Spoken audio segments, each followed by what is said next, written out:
All righty. Well, it is time to kick off episode 2 of Ziacomic Weekly. We are here with you. We are broadcasting from Ziacomics today. Thank you so much for tuning in. Myself, Joey from Hot 103's Big Show, and got my man Troy here with us. What's up, Troy? How's it going? Hey, been about a week.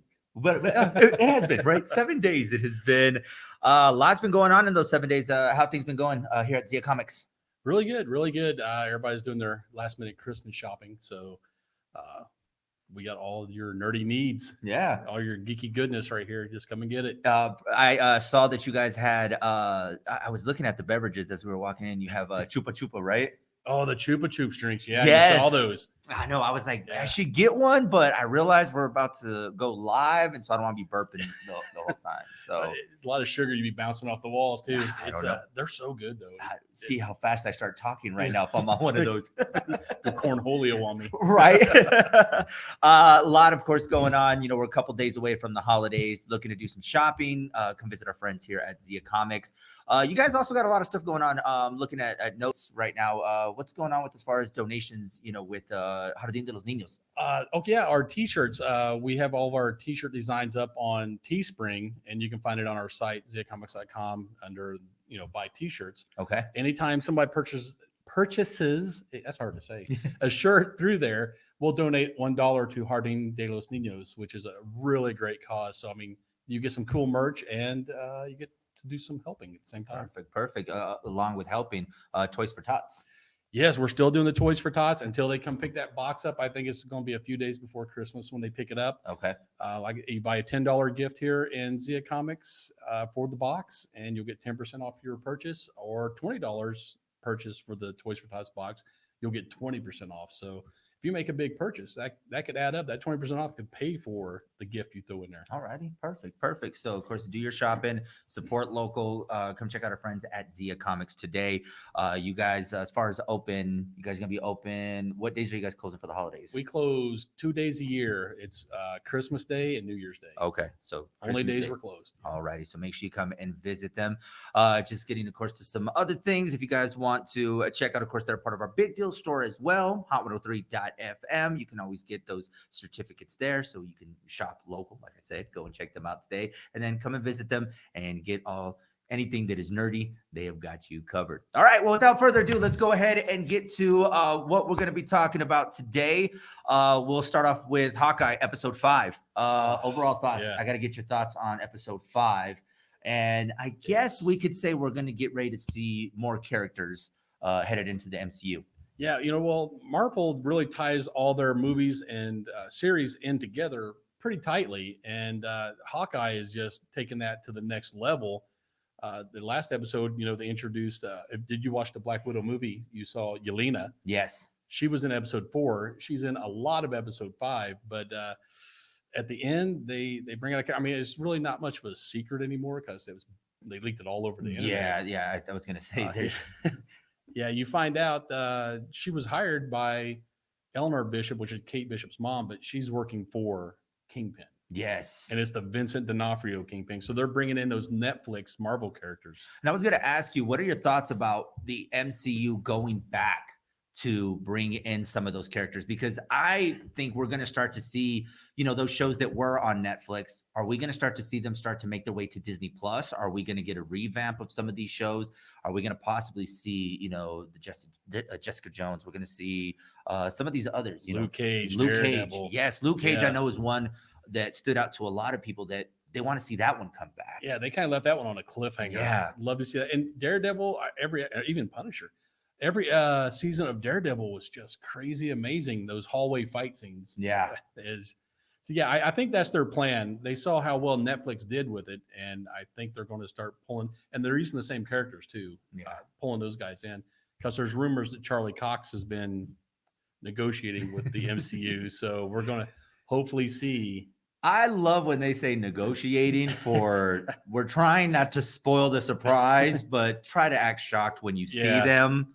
It always happens. And let's just say anybody that's ever a part of MCU when it comes to promoting movies, they really don't do a good job to try to keep the secret because, everybody, you got to think, they do these press runs and everybody tries to get the secret out. They want to get the big spoiler out.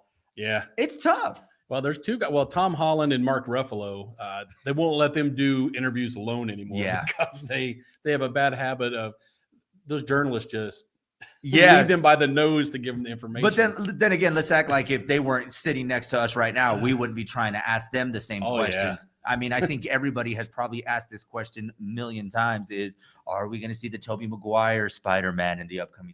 I mean, there's just so many different spoilers, and eventually you're hoping that you're going to get a spoiler. And I think a lot of us, especially with the Hawkeye series, we're hoping to find the next big spoiler because I don't know. We'll have to wait and see what happens. That was a good segue too. Yeah. Spider-Man. I know. Tobey Maguire. You would have thought we were professionals at this, the way that we're one of us might be. Well, Spider-Man No Way Home. Let's start off because there's a lot to break down with this. We'll start off with its rating. Looking 95% Rotten Tomatoes. Yeah. Well, that's not the audience score. That's just the critic score. Yeah. It comes out, I think, today. Yeah. That's the second highest rated, I think, MCU one to come out. I think the only one to beat it was maybe in Avengers Endgame. Yeah.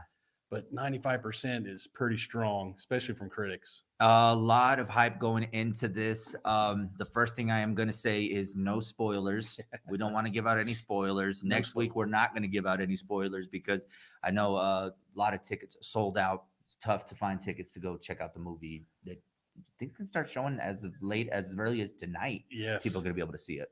Yes, and stay. There's 2 after credit scenes, so don't leave. You're going to be upset. Oh, so that's perfect. So let's talk. I think you probably have seen this online.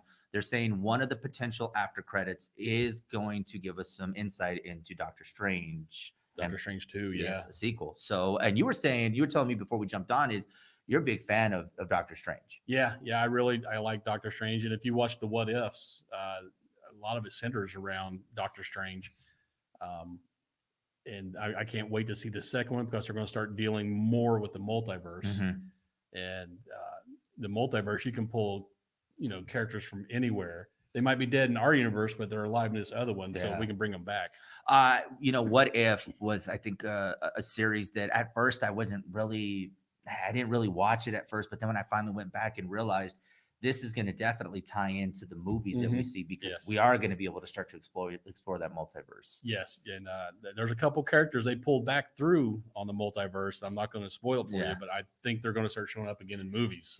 So Spider-Man No Way Home drops this weekend. Great scores. I'm sure a lot of people are going to have some comments. A lot of direction. What is your overall take as far as what we're going to see, and what do you see for the future going forward as far as for the MCU and potential other movies? We mentioned Doctor Strange, but what else do you think we're gonna see for the MCU? Marvel has done such a great job with their roadmap and tying all their stuff together instead of just being standalone movies. They all mesh together, and in my mind, I like that a lot more. I was kind of skeptical on this one because usually when you bring in more than one villain, it gets messy, but from what I've read, that they did a really good job and kept a cohesive plot line. And let me ask you, is this going to be redemption for Jamie Foxx for his character? From what I saw in the trailers, he's not blue. Yeah. So that's a definitely change. Yeah. Does he get his second chance at this? From what I've seen in the trailers, it looks like those villains are no joke. They're really coming swinging hard. I'm excited. I think that was one thing that I'm looking forward to is because, and even with, the Spider-Man movie that he was a part of, you mentioned he was blue and there was no ending or no closure to that villain that I never would have thought that we were going to tie everything together to get, No Way Home and now see all these characters come back. As long as we don't get that version of Green Goblin. No. Hopefully we don't. I don't know. There's a lot of stuff. And like I said, I want to not give any spoilers out. I mean, because we don't know anything yet. But I know once we watch this movie, a lot of people will be going to social media to start dropping their spoilers. And I was telling you, I'm staying off of the social medias for the next couple of days because I mean, TikTok has done that for me. They put the end credits, and I'm just kind of like, I still need to see the movie. What's going on? It messed it up for me for the Eternals because I saw the end credits to the Eternals, and I was like, well, I don't even know what the heck just happened. So, so we'll see. No spoilers, people, please. We're preaching no spoilers with this, okay? Yes. Spider-Man, are you going to check it out this weekend? Yeah, probably. Probably. Yeah, probably. I like how we all say probably, but We're going to. we're going to be If there. there's tickets available, that's going to be the thing. Yeah, that definitely is. Who is your favorite Spider-Man? I want to say Tobey, but I'm kind of torn. who? I actually like Andrew Garfield. I didn't have a problem with Andrew Garfield. Andrew Garfield was good, but Tobey, I mean, he was so good. I mean, him with the Kristen Dunst. I mean, it was good at the time. I like the Spider-Man 3 Tobey with the Right. I mean, he made it look so cool that I don't know. I did like the Miles Morales Spider-Man. Oh yeah, I didn't even think about that. Into the Spider-Verse. Yeah, those got a whole new set. Okay, I changed my mind. Okay, see, look, now it's Spider Noir. Yeah, I liked that Spider-Man. I think this Spider-Man has done really good, and they said he signed on for 3 more movies. He did. Yes. So I think we are going to get more from him, and I'm excited. I'm very excited. I called the date night with the wife this weekend. So I was like, hey, we're going to go out on a date. She's like, okay, what are we doing? Want to go to the movies? She's like, Spider-Man. I know it, right? So she knows me all too well. All right. Moving on for what we got going on today. Let's talk Fantastic Beasts. Harry Potter. Yeah. That Harry Potter universe is still going strong. It's crazy how popular that still is. And with Fantastic Beasts, it's almost like a prequel because you're seeing Newt Scamander do his thing before he even wrote the book that they used to study. Yeah, in the Harry Potter movies. I noticed as far as when it comes to the Harry Potter series, whenever they're available on these streaming services, they do extremely well. I mean, I don't know if it's by design that. I know that they're on HBO Max right now. You have the Harry Potter series and then, of course, Fantastic Beasts. But it seems to do very well. And like you said, the audience seems to want more. People love magic. I guess so. Yeah. I mean, I guess there's definitely a calling for it. But do we want – I mean, Fantastic Beast. I mean, we got the Secrets of Dumbledore.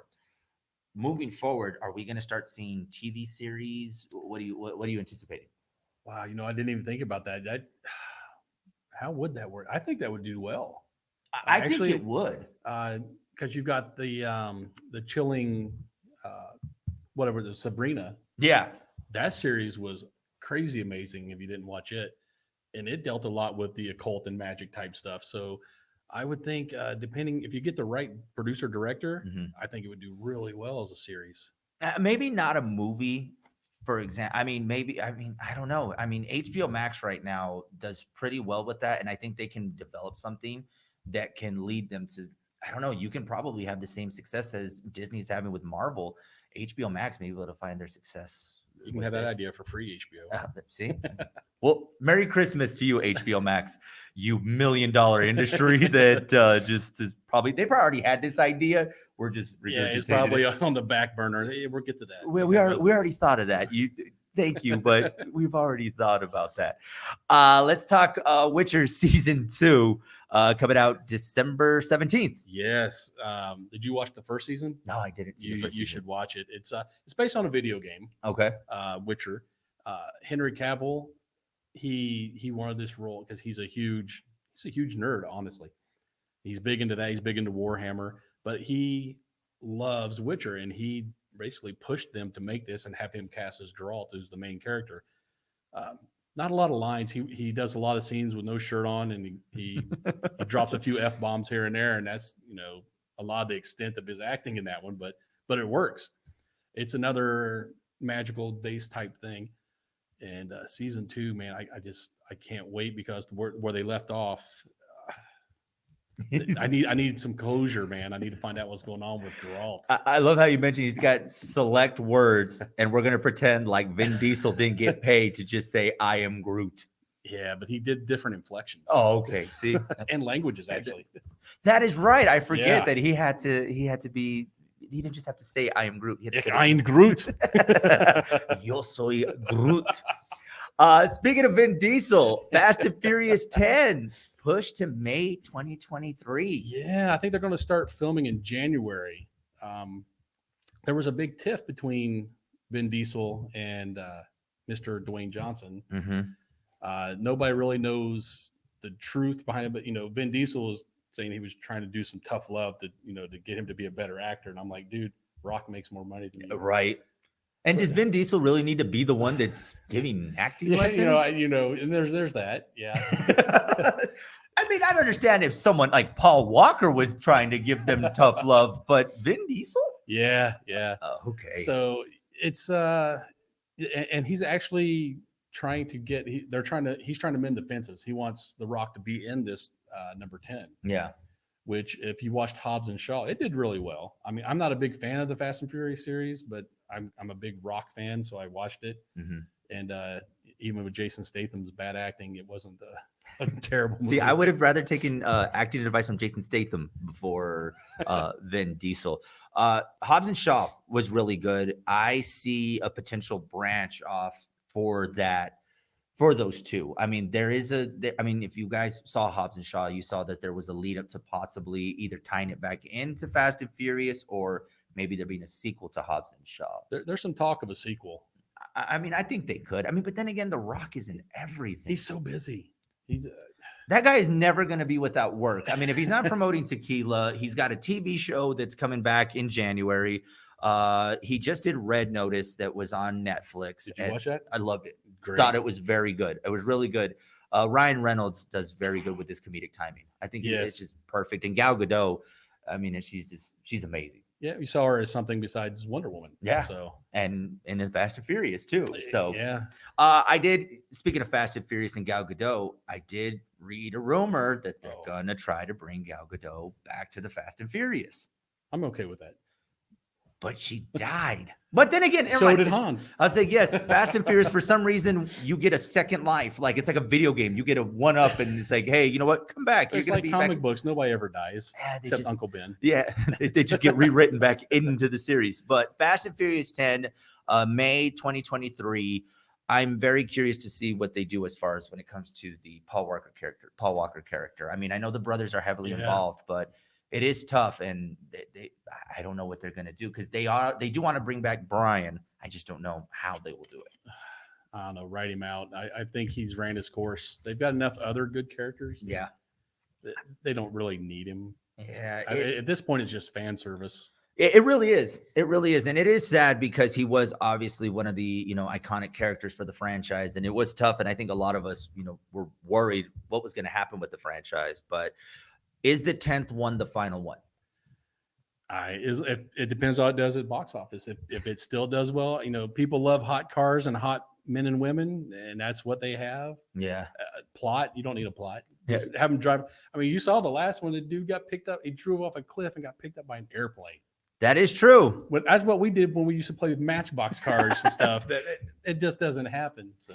When Tyrese and Ludacris went to space. Yeah. That's when I knew. I've been trying to block that out of my mind. I was like, let's not pretend like they didn't try to drift in space. Like you had Tyrese and Ludacris in space in a car. I remember what the car was. It was a Pontiac. They were in a Pontiac in space. But I mean, if they can figure it out, by all means, go for it. I'm excited for it. And the Fast and Furious has always been a franchise that my brother and I have always watched these movies. I mean, we know what they are. They're cheesy. You got to suspend disbelief. Just push the I believe button. Who knows? Maybe one day my brother and I will be in a Pontiac in space racing aliens. I don't know. We'll wait and see. Jurassic World, moving on. Jurassic World Dominion. This is a movie that I have been looking forward to because for one, we've been seeing these teasers. There was a 5-minute, I want to say like a prequel leading up to it. Yep. What were your thoughts? Let me get your overall first thoughts about what we saw on YouTube. I love it. I like the little lead into with the mosquito, taking some blood from that dinosaur, because that's how the whole thing started, was they pulled the DNA out of a mosquito. I love that. And I love the T-Rex terrorizing the drive-in. Yeah, that was that's always that's a nice little way to scare audience to go into the drive-through. Yeah. Well, I loved it because half the people weren't paying attention to the movie, and so they didn't even realize the T-Rex was there. Yeah. It just, the whole idea of some of those dinosaurs fly. Yeah. And they busted out that aviary. How are you going to keep them on the island? I have no idea how. And even from the last one, they kind of left us with, they were going to start being a part of society. So Yeah. I don't know how this next one with Dominion's going to be. And obviously I think they're going to have to figure out a way to kind of close up the series as far as how they're going to approach this, this next installment of Jurassic World. And will this be the last Jurassic World that we see as a part of these 3 movies? And again, I'm going to say, as long as it sells tickets, Yeah, they're going to make another one. I mean, and Chris Pratt, I think, has been good for the franchise too. I've enjoyed his character in that franchise, and something about him fighting dinosaurs, I'm all in. That you got to think about it. There was a moment for him. He had that role. Then, of course, he was, Star-Lord, and he just was in every movie. And we forget this guy comes from Parks and Recreation. Like, you see that like that's a bad series. I love that series. I loved that series, but it's so crazy to think that he started off at that. I mean, he's been in some other movies, some other rom-com movies. You're going to make me say it, aren't you? Yeah. Chris Pratt has depth. He does. He really does. Jurassic World comes out next year. I would put this movie up there with one of the anticipated movies for 2022. And they're bringing back most of the old cast, if I remember correctly. I think it was Helen Hunt. Yes. Sam Neill. Goldblum. Goldblum's going to be in it. Those 3 right there is enough for me. Goldblum alone. Yeah. It could just be a movie with him and the dinosaurs, and I'll watch it. I love Jeff Goldblum. Side note, there is a show with Jeff Goldblum on Disney Plus. Yes. I did catch the episode with a dog. I know this is this is the weirdest thing I'm telling you all right now. I follow a dog on Instagram by the name of Tuna. Okay. And there was an episode where he was actually spending time with his Chihuahua dog. It's a dog that has an overbite. For some reason, I am hooked on watching this dog, and I'm plugging a Chihuahua right now that's got way more followers than me. I think he's got like 10 million followers. Yes. Cutest thing, though, and I'm one of the followers. Yeah, but you put that with Goldblum, that's gold. He probably got another 10 million just that episode. It's that speech pattern, him and Walken. They got that speech pattern that makes you hang on every word. You can't wait for the next one, and they have that pause. Yeah, and so he'll be for sure in the next Jurassic World movie, and many people will be excited for that one. All right, HBO Max. Let's talk about some of the movies that are going to be coming out. One movie that will be wrapping up. I would think this is the last movie that we're wrapping up in the month of December for them, as far as their movies it's in theaters and on HBO Max at the same time. Matrix Resurrections. Yeah, I'm on the fence about this one. I love Matrix. I don't know if this may be where they jump the shark, or is it going to open up a whole new set of trilogy? I'm holding up for the fact. I mean, I didn't see Lawrence Fishburne in the trailer. No, they're bringing some guy on to be a younger version of. I guess they didn't have the cash for Lawrence probably. Fishburne. Yeah. I don't know. I first of all, it's been a while since I've seen The Matrix. I mean, when was the last Matrix? When did the last Matrix come out? The final Matrix, I want to say 2009. I want to say 8, 9, maybe 10. Maybe it was probably sooner than that, because I know the second Matrix was around 04, 05. I got to get my dates right when it comes to the Matrix. But it's been some time that we haven't seen from these characters, and there's a whole new audience out there, and hopefully this audience will take to this Matrix, because you got to think, at the time that the Matrix movies came out, it was really, we were getting introduced to computers at the first time. I mean, you were starting to see the iPods and crazy CGI. Yeah. And I mean, it's one of the most iconic scenes, if you think about movies, is him doing the whole bending backwards and the bullet going past him. I think you hit the nail on the head, though, because we know the original movies. These kids now, this would be their first introduction to Matrix. And I always forget that. So they have no frame of reference for that. So this might be how they appeal to the new audience, moving on from us old people. Yeah. But I mean, we say the same thing. We mentioned earlier Jurassic World. I mean, we saw the Jurassic Parks when we were younger, and then a whole new audience came in with Jurassic World. So maybe they're taking the same, steps as far as when it comes to Matrix, that we're going to see this, that for them, for us, a Lawrence Fishburne being in this movie was an iconic role, that maybe it's not really a big deal for them. Yeah. And they've removed Agent Smith. That virus is gone. They got a new agent now. So see, it'll be, but like I said, these new kids, this is their first introduction to Matrix. I hope they like it. And I hope they make more because I like the whole concept of Matrix. I mean, we're obviously going to be very critical because we want to make sure that they, they keep the traditions of the old Matrix That's not how movies. they used to do it. Back in my day, I remember when he can dodge a bullet, and now he's controlling the bullet with his mind. We'll wait and see what happens. I believe, if I'm not mistaken, and Jackie and I had talked about this on the Big Show about HBO Max. I think after this month, HBO Max will not be doing the theatrical releases and the 30 days, you know how they've been doing it this year. I think at the end of January, we may not see that anymore. Unless they can strike a deal with some of these, because obviously, movie companies, they want to have their movies back in theaters. So we may not see that after this Matrix movie. This may be the last one. That's got to be weird for the contracts on the actors too, because are they getting a piece of that streaming? That was the whole deal with Scarlett Johansson and Black Widow. So I mean, there was a big lawsuit there, and that's kind of leading them to the fact that we're just going to keep them in the theaters. Yeah, I mean, there's got it. I mean, money talks, and I mean, I know in the Scarlett Johansson thing, and we talked about this as well, is that she was promised a big bonus because these movies make a lot of money in theaters, and then the pandemic happens, and then they had said they were not going to put it on the streaming service, and then they still did. And so there's some money that was left on the table that I personally think rightfully she should have been compensated for that, because these movies make millions of dollars. And did Disney try to find a loophole in this whole system? Yeah, supposedly she lost 30 to 40 million or more by not getting any money from the streaming service. I don't know how they accurately measure that, but I would say that's probably pretty accurate.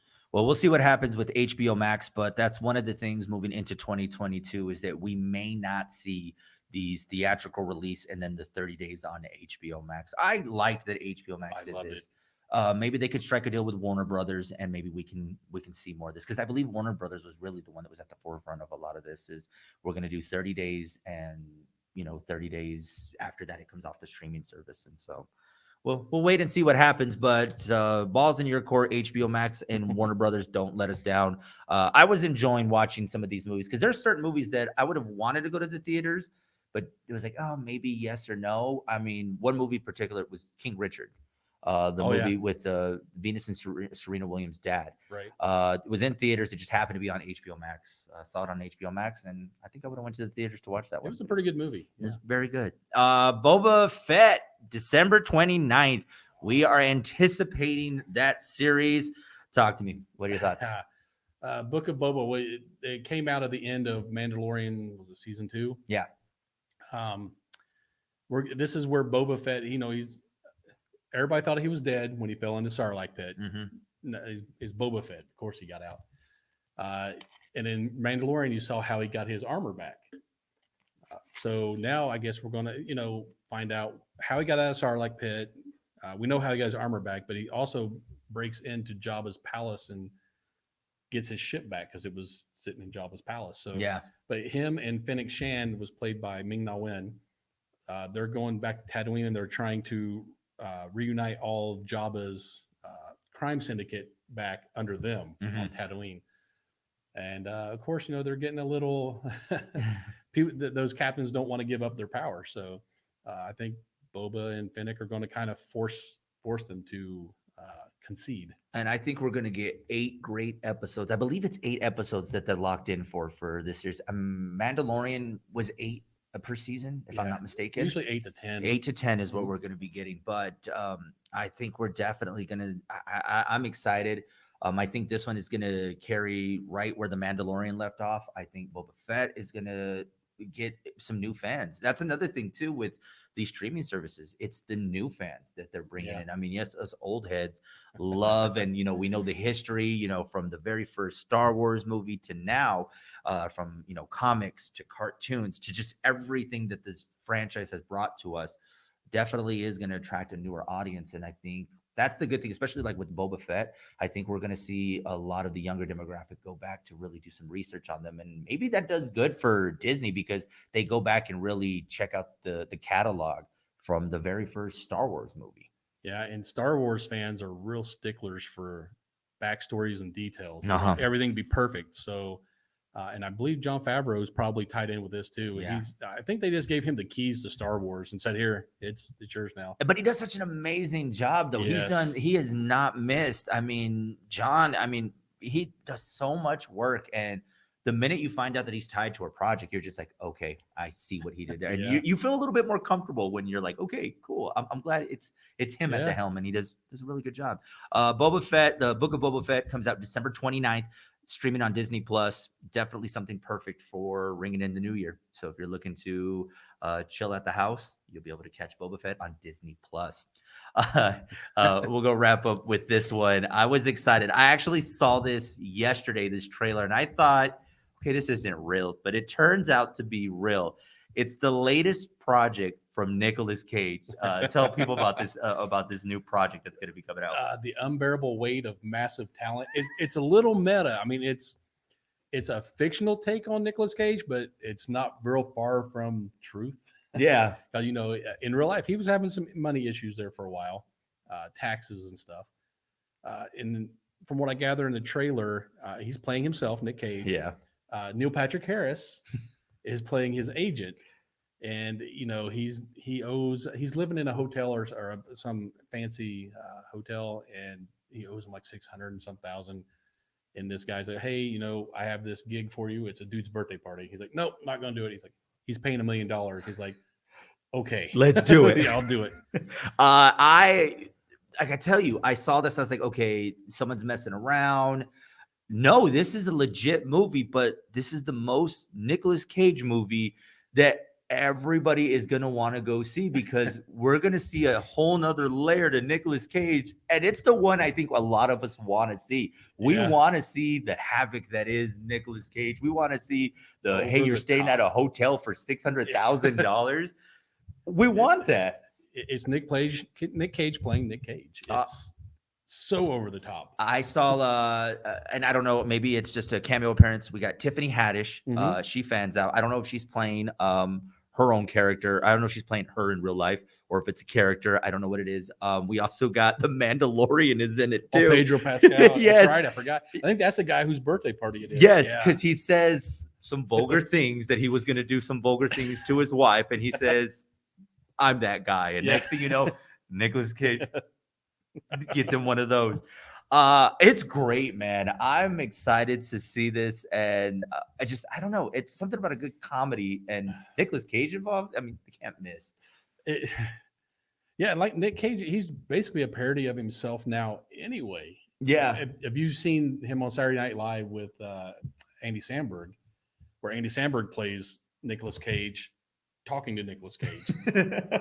and Nick, he played it so well. It's just, he's such a great parody of himself. And it's going to be definitely one that I know people are going to love to see if you're a fan of Nicolas Cage. Even if you're not. I know. It's just, you're getting ready to see the disaster that's going to be this movie. You'll probably enjoy it. Let me ask you, just off the top of your head, favorite Nicolas Cage movie? Oh, that's tough. Was it Raising Arizona? He was in that, right? Raising Arizona. That's a good. Actually, I like when Peggy Sue got married. Okay, that's way back. But my favorite one, probably Matchstick Men. Okay, I got Con Air. Oh, I forgot about Con Air was a good one, and my favorite at the top of the list, Gone in 60 Seconds. That one wasn't bad. Gone in 60 Seconds was good. I think that was a great response, because at the time you had Fast and Furious and then you had Gone in 60 Seconds. I thought that was definitely an interesting take of how they tried to go against that franchise at the time. So I don't know. Gone in 60 Seconds was definitely a really good movie to me. You didn't have to deal with the whole street racing thing. Obviously, they were heist and trying to steal cars, but maybe that was like the first Fast and Furious. That was the prequel. Yeah, right. That was the prequel. So Fast and Furious people, you don't need to worry about a prequel. Just play Gone in 60 Seconds. We're about getting ready to wrap up. Before we go, though, I do got to ask you, you saw the trailer to Sonic the Hedgehog 2. Did you see it? No, I haven't. Okay. Is it good? You can tell me. I'm gonna let you know that I had my reservations about Idris Elba playing Knuckles, and that is all gone. He will make the perfect Knuckles. He did cancel the apocalypse. Yeah, he did. Guys, we always appreciate you joining us every Thursday, 11 o'clock. Of course, we broadcast from Ziacomics. If they want to follow you guys, social media, let them know all the details for you guys. If they want to check out with you guys, do some shopping. Ziacomics.com. Every social media, just /Ziacomics, Facebook, YouTube, Instagram. We're out there. And just visit any of those on social media. They're all connected. That's right. Make sure you catch up with them. Hot 103's big show. Follow us on social media as well as Hot 103. We stream this live on the Hot 103 Facebook page. You also be able to catch the replay on YouTube. So make sure you follow us there. Don't forget to follow us on Instagram as well. You can follow Ziacomics on Instagram, follow Hot 103 on Instagram, as well as Hot 103's big show. That is going to wrap it up for episode 2. Thank you so much for tuning in. We'll do this again next week with Ziacomic Weekly. Later, nerds.